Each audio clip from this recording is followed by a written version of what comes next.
My eyes stung with dry pain, and I rubbed them with my palms, trying to massage the last bit of moisture into them from the insides of my eyelids. Like wringing out a sponge that's been sitting in the desert sun, there was little benefit.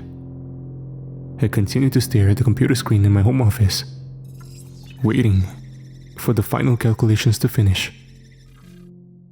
If I was right about this, the dark silhouette of a planet I'd been staring at for the last 2 days really was capable of harboring life, maybe even intelligent life. The thought seemed unreal and dreamlike, further evidence of my exhausted state. It couldn't really be happening. It just wasn't possible. Was it? A second later, the status bar showed complete, and the calculations were finally done. I began to read through the results, showing temperature variations and percentages of various compounds.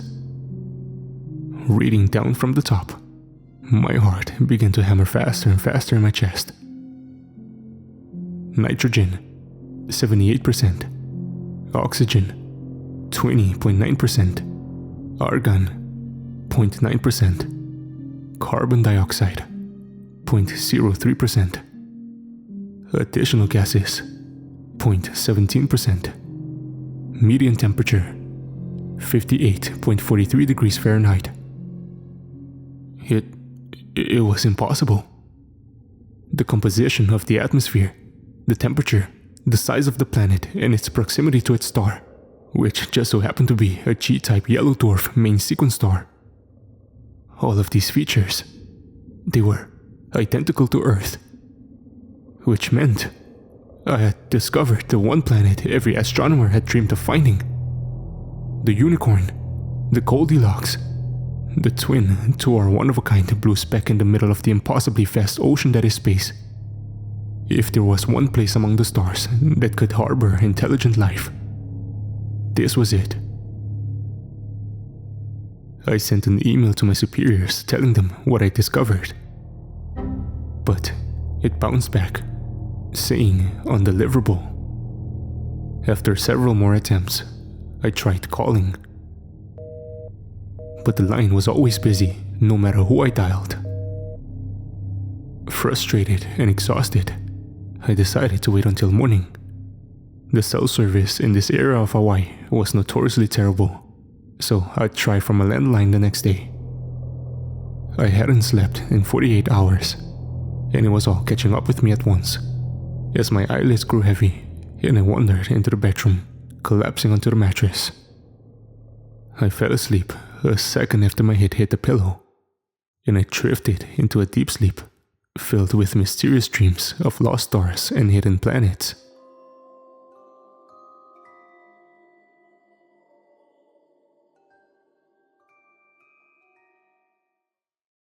I awoke to the sight of a bright bluish-white light.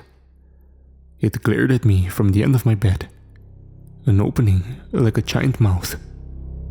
A silhouette emerged from the light, and then another, just like the planet I had been watching through the telescope for so long.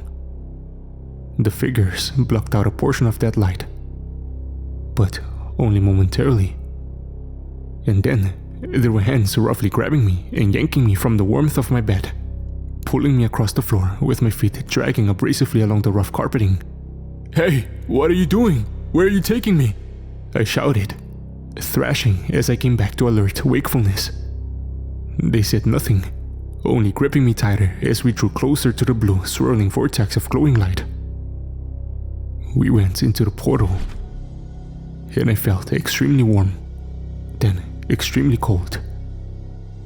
But only for a brief moment, until we came out the other side. The two robed figures stood before me, and I saw that we were on a rooftop, overlooking a vast city. The buildings were towering, their features angular and sharp. Their highly reflective surfaces were tinged pink and blue, and I suddenly realized why they looked so bizarre. We're there, aren't we? On the planet I just discovered. The figures standing before me didn't say anything. they only stared blankly at me. As I observed the foreign planet in wonderment, I saw that the aliens who lived here were far more advanced than humans on Earth. This looked like a city from Star Wars. Floating spacecraft docked and took off from ports built into massive skyscrapers. These gargantuan towers extended thousands of feet into the air, disappearing into the clouds above. Floating spacecraft of all sizes and shapes were traveling throughout the city, alighting on these docks like bees pollinating flowers. "How did you know I found you?" I asked. "Can you even understand me?" They didn't answer. "You must be able to understand me if you could read my emails and intercept them. Why didn't you want my superiors to know about this place?" Without responding, the taller of the two hooded figures nodded down to the streets far below us. I looked over the precipice and saw activity beneath us. A city full of life and aliens going about their day-to-day business. I couldn't make out much detail through the haze of smoke, but it looked dim and dreary down below. There was a noise and a flash of light, and we were suddenly standing there at street level. The aliens had advanced technology that allowed us to teleport through space in an instant, and they deployed it readily, it seemed. No walking around for these creatures, no elevators or stairs either. Vehicles which hovered above the ground at various levels packed the open air above the street. I looked up and saw that, despite the added third dimension being employed to ease congestion, that traffic jams were still occurring. Each level of flying cars was honking, and there were creatures leaning out the windows of their vehicles, barking in an alien tongue and gesturing with tentacles covered in fish hook claws on one side. Street vendors were selling paper plates filled with foul-smelling meat to customers who had lined up to purchase lunch. A dozen or two were standing near us, and I was careful to stay close to the hooded figures who were acting as my guides. The creatures of this planet were tall, white, and gelatinous. They had proboscis instead of mouths, and tentacles instead of arms and legs, which they used to propel themselves. Similar to how octopuses move in a myriad of different ways. Some of them walked on their back tentacles, almost like bipedal humans, while others slithered and moved snake-like across the pavement. They also changed colors, I noticed, depending on the background behind them. Surprisingly, none of them seemed to notice as the three of us stood watching them silently from a shaded spot near a building. The hooded figure standing next to me raised an extremity which was shrouded in ropes. I looked where they were pointing and saw something very odd. A man was coming out of the sewer gate in the middle of the street. Hovering cars were honking at him and splashing him with mud as they sped past. He seemed not to notice. His face was calm and passive, and there was a collar around his neck covered in blinking lights. "What the hell?" I muttered, watching him go about his duties. He was bringing buckets of brown, slimy muck from up the sewers. His face and clothing was smeared with it, and I could smell the disgusting stench from where we stood, at least 30 yards away. "Why is there a person here?" I asked the hooded figures. "There can't be a person here. We're further away from Earth than any spacecraft is capable of traveling, assuming we are where I think we are." Then, a moment later, we teleported again. We were no longer on street level, but instead, we were far below ground in a dark mine. The sound of pickaxes, chisels, and hammers could be heard over the cacophony of voices and mine carts which travel across nearby rails. The voices were human, I realized, and we drew closer to see a group of men working at the walls with crude tools. Each one had that same collar covered in blinking lights snugly secured around their necks. They were the same collars as the one I had seen the men wearing up on street level. Their faces were calm and passive. None of them looked angry or upset. Instead, they wore no expression at all. As they loaded up mine carts full of rock material, I saw that once they were full, they would send them off down the tracks. More carts would come to take their place, and they would fill those up, sending them off down the track as well, in a never-ending monotony of movements. The men and women worked tirelessly, and none of them stopped for an instant to rest. I looked at my guides, beginning to grow angry. "What is this place? What are you doing to these people?"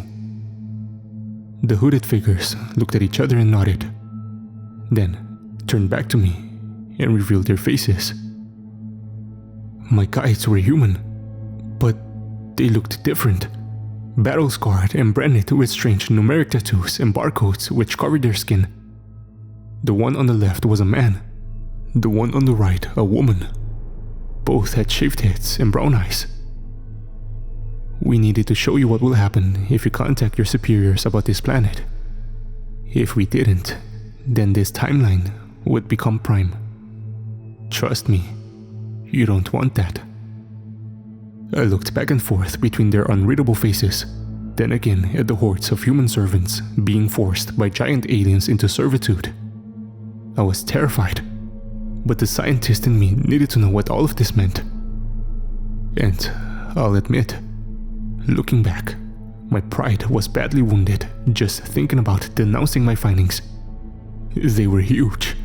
I discovered another planet capable of supporting life in the most optimal conditions imaginable. Not only that, but there actually was life on this planet. "What are you saying? I can't tell anyone about my findings, or else this will happen? Let me guess, this is a simulation or a hallucination or something like that, right? This isn't even real." "This is very real. This is the future, if you choose to continue on the path you have chosen. Despite what you may think, this will come to pass within your lifetime if you do not follow what we tell you." I thought about this for a minute. I can't keep this discovery to myself. I just can't. I live by a code as a scientist, and I cannot break that code. I can't just keep something like this secret. But don't worry, we won't try to contact this other planet. We'll just observe it. I'll be sure of that. The man turned to look at the woman. "You're right. He's too stupid to save. No matter what we do, he'll tell them what he found." She sighed. "I regret to say that you're right, Zandak. We'll have to leave him here." She snapped her fingers, and I noticed that a slight hissing sound which had been surrounding me without my notice was suddenly gone. Like when the power goes out and you realize how quiet it is without the fridge running. The aliens and all of the humans nearby turned to look at me, and I realized they could see me now. "He is trying to escape," one of the men nearby said, blandly and with no emotion. His collar blinked yellow, then green, making a pleasant chiming noise. His eyes rolled back in his head as if he had just received a boost of dopamine to his brain. "I'll stop him," a woman near me said, reaching out to grab a hold of me. "He is tall and looks strong. He will be a good worker for the mines." I pulled away from her and several others started moving in towards me from all around. "Help, please! I won't say anything. Just let me go back. I want to go back," I screamed, trying to get back into the faint hazy blue bubble surrounding my hosts. The people who had brought me to this place could no longer be seen inside, but I imagined them shaking their heads. "I'll tell them this planet is a wasteland, uninhabitable. Please, just let me go back." They seemed to consider this. After a few long moments, just as the dirty hands of mining prisoners all around me were about to grab hold of me, they pulled me back into the protective bubble of invisibility. Once I was back inside, they looked at me sternly, and the woman began to speak. "We are from the future, even past this one, when humans stand up against their captive overlords and begin to fight back. Unfortunately, we are outnumbered and outgunned. However, we have managed to gain one advantage. A mission to capture several pieces of enemy technology allowed us this one opportunity, this one chance to go back in time and fix things. Now that you've seen it firsthand, you must understand why you cannot share your findings about this planet with anyone for as long as you live. You must keep this place a secret," the man said gravely. "I will. I can see now that this is real, and that you're trying to protect us from contacting these creatures for a reason," I said, too terrified to argue with them. We all talked about this possibility amongst each other in the break room, in the lab, around the computers where we looked at the images of planets we discovered. The question was on all of our minds. What if we find intelligent life, but it turns out they're much more advanced? What if they're a super predator and they don't want to share the universe with anyone else? That is exactly why you must keep this a secret. I repeat, you cannot tell anyone about your discovery. If you do, this is what will come of the human race. We will live in chains for 100 years, and perhaps much longer. He snapped his fingers, and I woke up to find myself back in bed, in my home once again. It was morning, and birds were chirping outside my window. The possibility occurred to me that it all could have been a nightmare. It felt so real, I thought to myself. But still, my discovery was too big to ignore. I couldn't just let it go to waste. I went over to my desk again and looked at the unsent email from the night prior, which I tried to send to my boss.